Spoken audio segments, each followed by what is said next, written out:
नमस्कार, फोर्सेस किचनमध्ये आपले स्वागत आहे। आज आपण करणार आहोत घरच्या घरी अगदी टिकाऊ असे आले लसूण पेस्ट। त्यासाठी इथे मी न सोललेला लसूण घेतला आहे 1 वाटी, अर्धी वाटी आले चिरून घेतले आहे। आता हे दोन्ही वस्तू आपण धुवून घेणार आहोत। स्वच्छ धुवून घ्यायच्या, वरती काय घाण असेल माती वगैरे तर ती निघून जाईल। अशा प्रकारे पाणी टाकून धुवून घेतले आणि निथळून घ्यायच्या।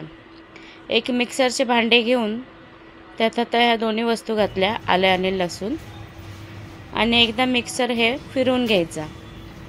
हे अशा प्रकारे जाडसर पेस्ट तयार झाली आहे। आता आपल्याला अगदी मऊ पेस्ट करायची, त्यासाठी त्यात थोडंसं पाणी घालायचं, खूप पाणी घालायचं नाही, आणि ही पेस्ट टिकण्यासाठी थोडंसं मीठ घालायचं आणि मिक्सरला हे फिरवून घ्यायचं। बघा, हे अशा प्रकारे घरच्या घरी अगदी छान आलं लसूण पेस्ट तयार झाली। 15 ते 20 दिवस ही नक्कीच टिकते। तुम्हाला माझी रेसिपी कशी वाटली ते कमेंट करून सांगा आणि चॅनलला लाईक, शेअर आणि सबस्क्राईब करा।